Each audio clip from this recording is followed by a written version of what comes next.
Лятното слънце може да предизвика сериозни изгаряния не само когато сме под открито небе, а и когато шофираме. В този случай повечето шофьори предприемат различни мерки, за да се защитят. Някои предпочитат да залепят защитни сенници по стъклата на автомобилите си, но те не винаги са достатъчно ефективни, покриват сравнително малка площ.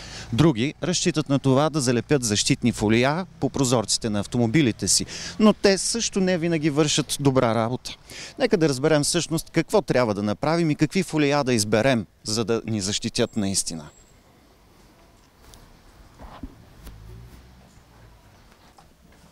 С мен е господин Ясен Лазаров, който от години се занимава с защитни фолия. Той е професионален апликатор. Господин Лазаров, как можем да разберем дали едно фолио е качествено и наистина ще ни предпази от слънцето? Най-основното нещо е цената. Всеки път трябва да се доверим на водещ и утвърден производител. Често пъти купуваме от различни места, ефтини магазинчета, от пазар дори, фолия, които са по левче квадратния метър. Това са материали, които вредят на здравето. Защо? Защо? Все едно да си купиш очила за 5 лева, да ходиш цял ден с тях. А, боли глава. А всъщност как наистина можем да разберем дали едно фолио ще ни предпази, освен цената? Какво трябва да видим? Какво трябва да... Значи за виждане с просто око непрофесионалист човек не може да разбере дали фолиото не е менте. Просто трябва да се доверите на утвърден апликатор и утвърдена фирма. Тези фолия какви материали съдържат? В какво се състои защитата им? Значи това е много сложен процес. Тук виждаме полиестерно фолио, което е от 8 до 12 слоя полиестер, като между всички тия слоеве при процеса на обработка на производство, чрез електролиза от едни вани се наслояват метални частици по фолията, които всъщност правят поляризацията, която ни предпазва от слънцевите лъчи. Мода ли е или необходимост това покриване? Според мен вече е необходимост. Защо?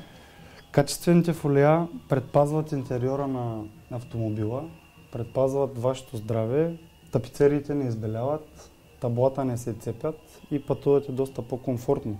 Като до голяма степен се намалява разхода на гориво, защото облегчавате климатика. Цените как варират? Качествените фолия варират в доста широк диапазон, може би 20-22 лева на квадрат, без ДДС и стигат до около 160-180 лева на квадрат, без ДДС.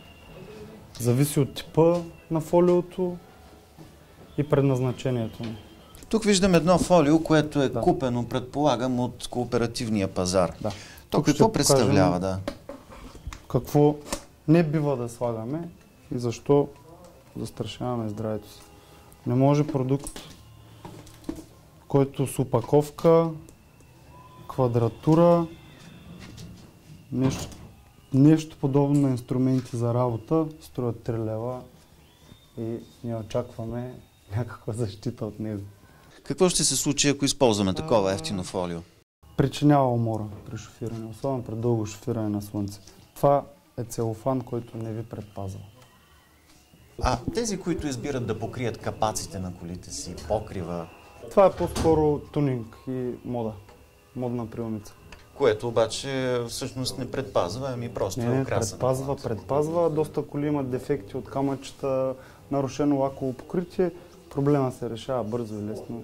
Разкажете ми за специалните фолия. Има не само за защита от слънцето, има и противоударни, срещу кражби, срещу хулигански противоударните фолия, те предпазват на 100% УВ защита, но предпазват и предотвратяват евентуално разбиване на автомобила, кражба, доста я затрудняват. Най-важното при инцидент, при пътно-транспортно происшествие, няма осколки от стъклата. За пример, американските патрулки всички са фолирани с това фолио.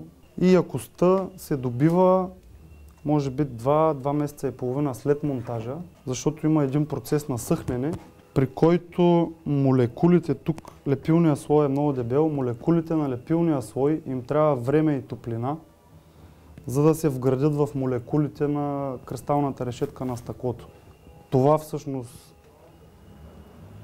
представлява якостта Нали, ние променяме структурната решетка на стъклото. Тук стигаме и до монтажа. Различни майстори и различни системи. Как можем да разберем дали хората, които са се заели с колата ни, ще си свършат правилно Много работата? е важно да се знае, че при монтажа на автомобилни фолия стъклата не се демонтират от автомобила.